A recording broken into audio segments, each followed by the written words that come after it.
प्रणाम करती हूँ मैं आप सभी के चरणों में। सभी अपने अपने चरणों में मेरा प्रणाम स्वीकार करना। आज फिर से एक छोटी सी कहानी लेके आई हूँ, एक आध्यात्मिक कहानी जिसका शीर्षक है कैसे देवी पार्वती बनी देवी अन्नपूर्णा। जब भगवान शिव का विवाह देवी पार्वती के साथ हुआ और वह पहली बार कैलाश आई तो उन्हें पता चला कि सभी शिवगण कैलाश में रहने वाले भगवान शिव के भक्त उनके जीवन जीने और उनके आनंद में रहने के आदी थे। कुछ ध्यान करेंगे, कुछ अपना काम करेंगे और कुछ अन्य साधनाओं को करने में व्यस्त रहेंगे और शिव स्वयं हमेशा ध्यान में रहते हैं।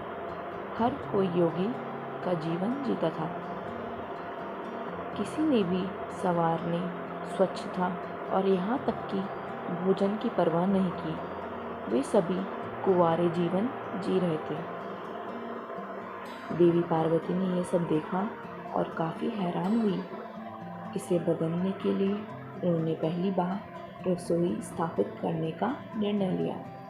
उन्होंने अलग अलग बर्तन मंगवाए और एक रसोई बनाई और फिर खाना बनाने के लिए आवश्यक अन्य चीज़ों के लिए शिव जी के गणों से पूछना शुरू किया। गणों ने आपत्ति जताई कि उन्हें रसोई की जरूरत नहीं थी क्योंकि वे कच्चे फल और कंदमूल, जड़ और मशरूम खाने के आदी थे। गण इस बदलाव से खुश नहीं थे, लेकिन देवी पार्वती ने सभी के लिए खाना बनाने पर बल दिया। जैसे ही भोजन पकना शुरू हुआ, इससे अलग अलग प्रकार की आवाज़ें आने लगी। गणों के अस्वीकृति, पूर्ण प्रदर्शन और भोजन पकने के शोर ने भगवान शिव का ध्यान भी बाधित हो गया। जब वे देखने आए कि क्या हो रहा है, तो भगवान शिव को भी लगा कि रसोई की कोई आवश्यकता नहीं है। जब उन्होंने देवी पार्वती को रसोई की आवश्यकता नहीं होने की इच्छा व्यक्त की, तो उन्होंने पूछा, क्या आप निश्चित हैं? हाँ, मुझे विश्वास है, शिव जी ने उत्तर दिया। ठीक है, हम देखेंगे, देवी पार्वती ने कहा और वह स्थान त्याग कर चली गई। देवी पार्वती प्रकृति सृष्टि की अवतार है और उन सभी चीज़ों को प्रकट करती है जिन्हें हम देख सकते हैं, सुन सकते हैं, स्पर्श कर सकते हैं और महसूस कर सकते हैं। जैसे ही वे वहाँ से चली गई, पके हुए भोजन की सुगंध ने कैलाश को पार करना शुरू कर दिया, जिससे सभी गण भूख अनुभव करने लगे। जैसे जैसे उन्हें भूख की अनुभूति होने लगी, शिव जी भी वैसा ही अनुभव करने लगे, क्योंकि एक भगवान को वह अनुभव हो जाता है जो उनके भक्त अनुभव कर रहे होते हैं। और इस प्रकार दूसरी बार शिव जी का ध्यान भंग हो गया, क्योंकि वह स्वयं में भूख बढ़ने की प्रवृत्ति देखकर आश्चर्यचकित थे।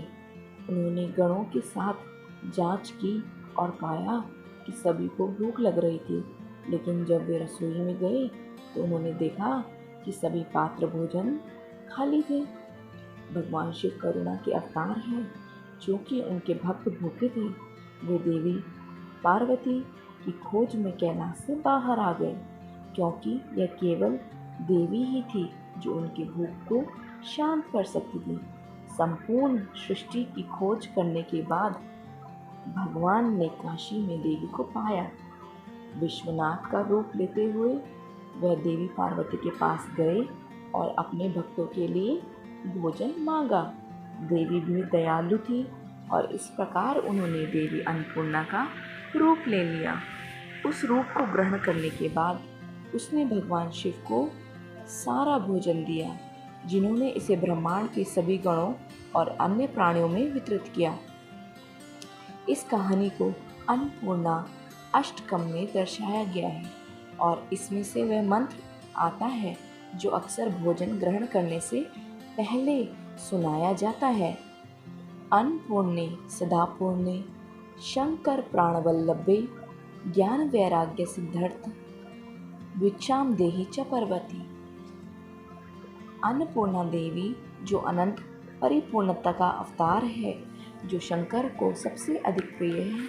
हे देवी पार्वती, आप मुझ पर अपनी कृपा की धारा चढ़ाइए, जिससे मुझ में आध्यात्मिक ज्ञान और पूर्णता उत्पन्न होगी। धन्यवाद। अगर आपको यह कहानी अच्छी लगी तो प्लीज़ मेरे चैनल को लाइक, शेयर, सब्सक्राइब व कमेंट जरूर करें। धन्यवाद।